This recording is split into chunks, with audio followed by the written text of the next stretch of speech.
Hi, now I want to talk to you about the fluids.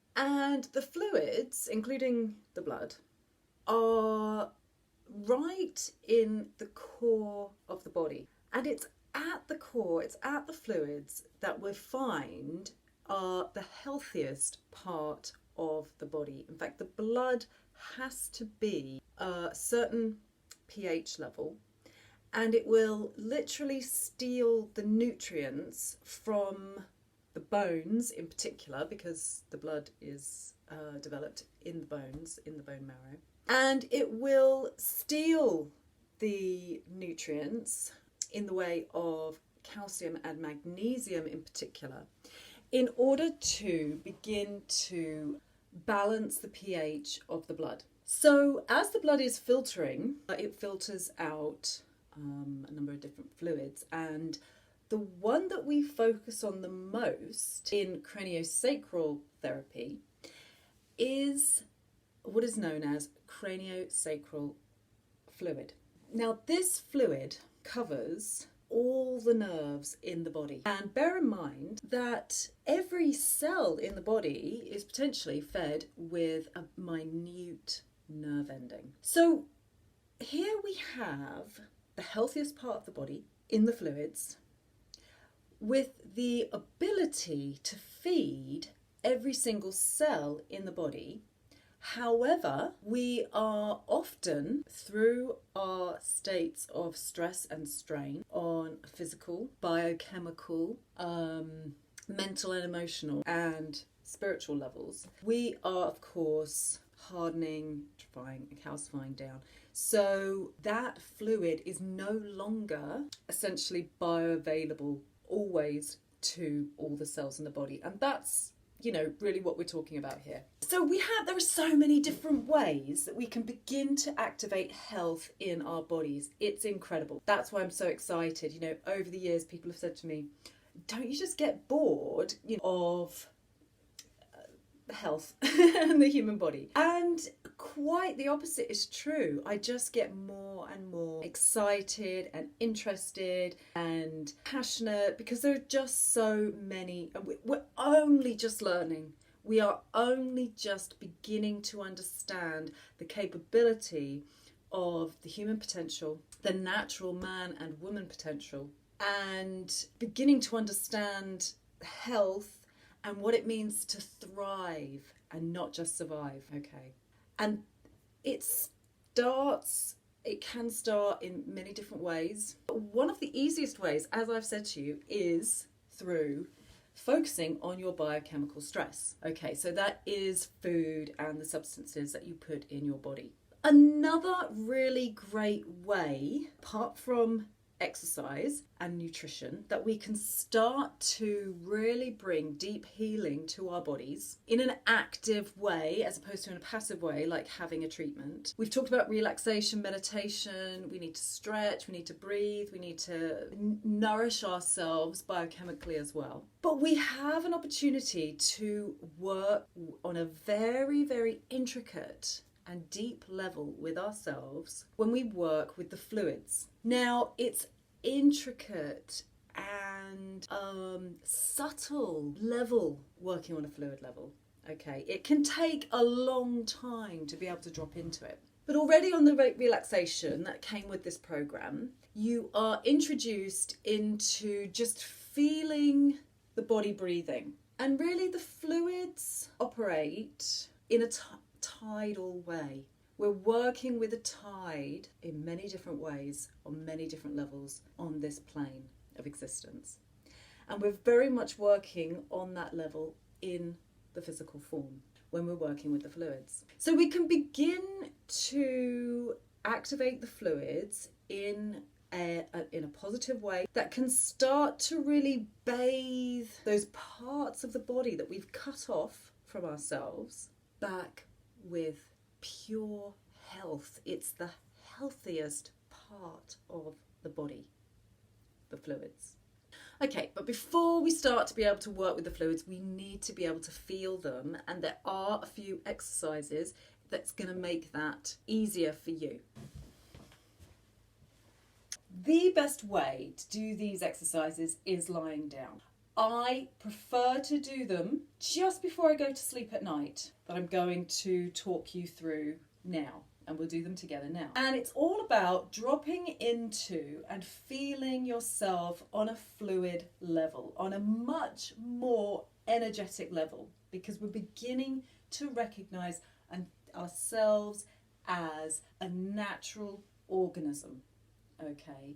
A cellular, biochemical being of light, essentially, holding a lot of toxicity and hardening down in 3D. However, over the last decade, we've really come to understand nourishment and what it means to nourish the physical form. So if we choose to educate ourselves, then we can begin to choose health in a really empowering way, okay, and completely transform not only ourselves and our own lives, but the whole of humanity. It really is an incredible and beautiful thing that's happening. So I just want you to begin by lying down and dropping into the body. So just start by taking a few deeper breaths. And you're just really relaxing on the exhalation. Whew. It's on the exhalation that we begin to release and let go. And we can start by tuning again into that feeling of the whole body breathing. So just imagining that every cell in the body, if that's the way they communicate, through respiration, is opening and closing. And in this state, we can feel ourselves beginning to pulsate or palpate, that rhythmic, fluid expansion and contraction that is respiration, that is the essence of life itself, the breath of life. Each cell conscious, and when it's holding that consciousness in the cell, it's still alive. So it is in a state of open flow. And so then we just want to begin to start to in realizing that we can direct this flow of energy. It's very powerful. We can start to bring our intention to wherever we direct this fluid light and life force, essentially. Remember, it's the healthiest part of the body. And so in order to be able to do that, we need to begin to be able to direct the flow of energy. And as alignment and centering in the body is also so important in this program, we're going to see if we can start to flush that fluid light of life force up and down the spine, up and down the spinal column, the spinal cord. But it's also going up all the way over the head, touching the tip of the forehead, and then back down. You can use your hands, again, use your hands if you want to direct the flow of energy, like we do with the yo. Okay, we can direct the flow of energy. It helps by directing our intention. Up and down, bathing the spinal cord. And then if we want, we can choose to not only bathe the spinal cord, but housed within the spinal column, up and down. We can pull it and out, again, out, back and forth, in and out of the spinal cord, spinal projections into every part of the body. So then again, we're feeling that rhythmic flow of energy with the whole body breathing in this way. So that's the first exercise, directing that flow of energy, bringing our sense of self, our sense of awareness, our sense of intention back into the center of the body. Because we've talked about in fight flight, in a state of stress, the energy in the form of fluids and hydration moves from the core of the body, really feeding and nourishing our organs in a really positive way. So when we've gone into fight flight, because we feel threatened in some way, the hydration moves from the core of the body, feeding the organs, to the extremities of the body so that we can run or we can fight back. What generally, even if we choose either of those, but what generally happens if we don't choose either of those, and it happens anyway, is we go into freeze. So this energy is expended into the surface of the muscles, and then we lock it down. So we then end up locking down and holding down the adrenaline in the muscles, and that's what starts to atrophy and calcify in the bones. This is the first exercise. It's just learning to direct the flow, this magnetic flow, up and down into the central column, as well as in and out, as just really opening a fluid, full body. The second exercise is to equalize the hips. Again, we're lying down, so we've just come to our center, energizing, and we might even bathe all the cells in the body with the fluids. Then we want to come and we just want to bring ourselves, it's the end of the day, we've been stressed and strained and pulled in lots of different ways, and we just want to come back to center, bathing our internal organs. We're bringing them with a breath into a very relaxed state. We're just coming to center. It's a very beautiful, deep meditation, focusing on the breath and the fluids, visualizing any colour, any light that might feel right for you. Bringing the hands then to the hips and to the boniest protrusions in the hips, and just putting the boniest part of the protrusion into your palm of your hand. It's very sensitive, the palm of the hand. And just see if you can begin to get a sense of which way your body might be twisting. What can give you some information about that is, does one of the bony protrusions feel higher up than the other? Remember, yesterday we were hitching the hips. The reason we're doing that is because often we're hitched in a hip. We're just hitched on one side, we're totally twisted, we're just, leaning on the wall and being in our kind of stagnation, but thinking that it's our flow. No, it's okay to do that sometimes, and we've all got to, let our hair down and hang out, okay? But in between those times, we have to come back to center, and we've got to begin to work out what we're holding so that we can begin to let it go. Okay? And this is a great way to be able to see how you're twisting, where you're holding it. We're all holding in the same transverse diaphragms. Okay, there are specific places where a natural man or woman will carry their tension, but there are variations in the degrees of that as well. Okay, so one hip may or may well not be higher. One hip may or may well not be further forward, and one may be further back. So often there is a twist in the hips. There's a great deal that we can do with this. We can stretch it, we can strain it, we can pull it, we can, and we can ask somebody else to do that in massage and give it a stretch. Yeah, we can stretch it.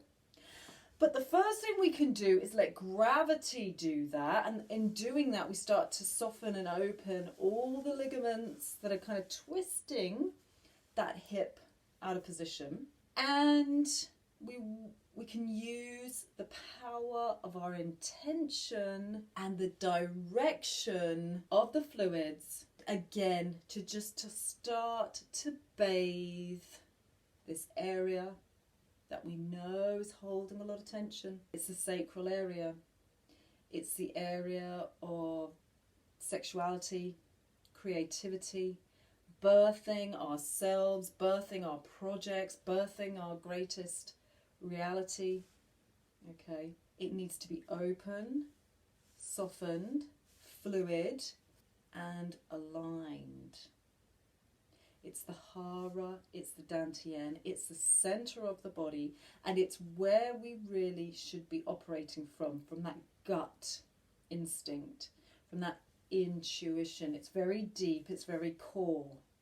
Okay, and that's why we use these techniques that encourage bringing forth what's in the core back to the extremities of the body, which we're very much experiencing life from that kind of almost like a state of shock in the extremities.